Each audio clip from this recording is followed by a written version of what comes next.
नमस्कार। पेट्रोल और डीजल की प्राइसेस डायरेक्टली या इनडायरेक्टली हर आदमी को अफेक्ट करती है और महंगाई पर भी इसका परिणाम होता है।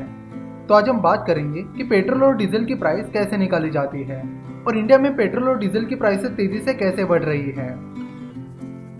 पहले समझते हैं कि ये ऑयल मार्केटिंग कंपनीज यानी OMCs क्या होती है।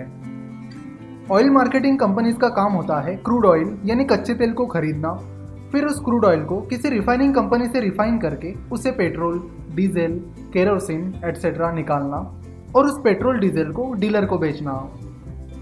इंडिया में Indian oil corporation limited that is IOCL, Bharat petroleum corporation limited that is BPCL और Hindustan petroleum corporation limited that is HPCL, इन तीन ऑयल मार्केटिंग कंपनीज का 90% से ज़्यादा मार्केट शेयर है।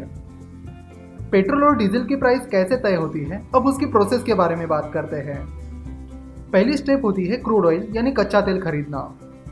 अगर Indian oil corporation limited that is IOCL Iran से crude oil खरीद रही है तो उसे ईरान से क्रूड ऑयल खरीदना होगा और फिर ये क्रूड ऑयल जहाज की मदद से इंडिया लाना होगा। तो क्रूड ऑयल की प्राइस और उस क्रूड ऑयल को इंडिया लाने के लिए जो ट्रांसपोर्टेशन चार्जेस लगते हैं उसे कॉस्ट एंड फ्रेट प्राइस कहते हैं।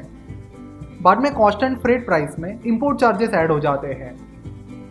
जो क्रूड ऑयल ट्रांसपोर्ट करके इंडिया लाया गया उसका इंश्योरेंस चार्ज, ट्रांसपोर्टेशन के दौरान क्रूड ऑयल का जो नुकसान हुआ उसकी कॉस्ट और जिस इंडियन पोर्ट यानी बंदरगाह पर यह क्रूड ऑयल लाया गया उस पोर्ट की फीस, ये सब इंपोर्ट चार्जेस में आता है।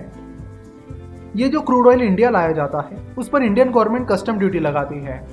उसके बाद वो क्रूड ऑयल रिफाइनरी लाया जाता है जहाँ पर क्रूड ऑयल को प्रोसेस करके उससे पेट्रोल, डीजल, केरोसिन एटसेट्रा निकाला जाता है। क्रूड ऑयल को रिफाइन करने के लिए जो चार्ज लगता है उसे रिफाइनरी ट्रांसफर प्राइस कहा जाता है। रिफाइन करने के बाद ऑयल मार्केटिंग कंपनीज ये पेट्रोल और डीजल डीलर्स को बेचते हैं।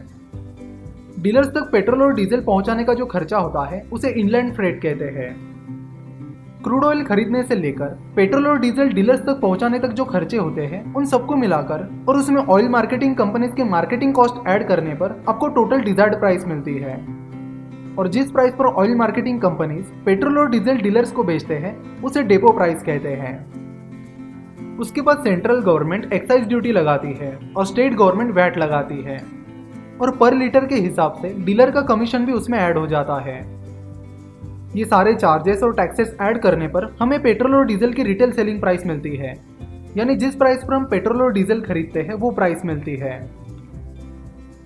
जैसे कि आप यहाँ देख सकते हो कि 24 सितंबर 2018 को दिल्ली में डीलर्स को पेट्रोल 41.99 रुपीज़ की प्राइस पर मिल रहा था और उसमें डीलर का कमीशन जो कि 3.66 रुपीज़ था उसे ऐड करने पर पेट्रोल की प्राइस 45.65 रुपीज़ हो जाती है।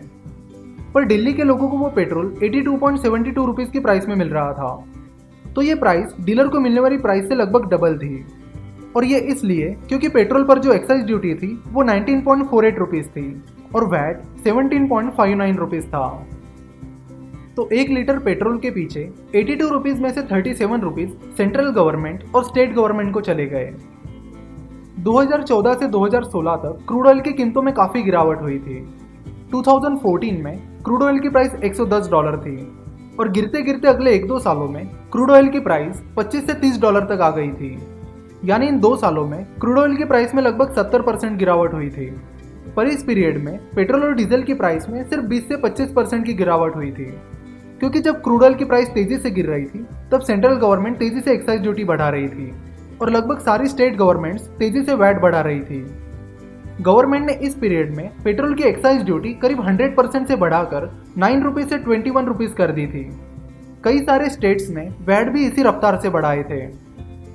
अब 2017 से क्रूड ऑयल की प्राइस बढ़ने लगी है, जिसके कारण पेट्रोल डीजल की प्राइसेस भी बढ़ने लगी है। पर सेंट्रल गवर्नमेंट अब एक्साइज ड्यूटी कम नहीं कर रही है और कुछ 2-4 स्टेट्स छोड़े जाए तो बाकी स्टेट्स वैट कम नहीं कर रहे हैं। सेंट्रल गवर्नमेंट के अनुसार एक्साइज ड्यूटी से मिलने वाला पैसा इंफ्रास्ट्रक्चर बिल्ड करने के लिए यूज किया जा रहा है और ज़्यादा इंफ्रास्ट्रक्चर बिल्ड करने के लिए गवर्नमेंट एक्साइज ड्यूटी कम नहीं करना चाहती। पेट्रोल डीजल GST के अंडर नहीं आते हैं। अदरवाइज पेट्रोल डीजल अगर GST के हाईएस्ट स्लैब में यानी 28% की स्लैब में भी डाले जाए तो भी पेट्रोल डीजल की प्राइस काफ़ी कम हो जाएगी। हर स्टेट के वैट अलग अलग होते हैं। हर सिटी के लिए लगने वाली ट्रांसपोर्टेशन कॉस्ट भी अलग अलग होती है।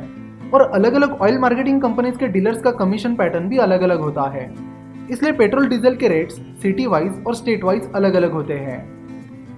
जून 2016 से डायनामिक डेली प्राइस मॉडल लाया गया, जिसके तहत इंटरनेशनल मार्केट की क्रूड ऑयल प्राइसेस के अनुसार पेट्रोल डीजल की प्राइसेस डेली सुबह 6 बजे रिवाइज की जाती है।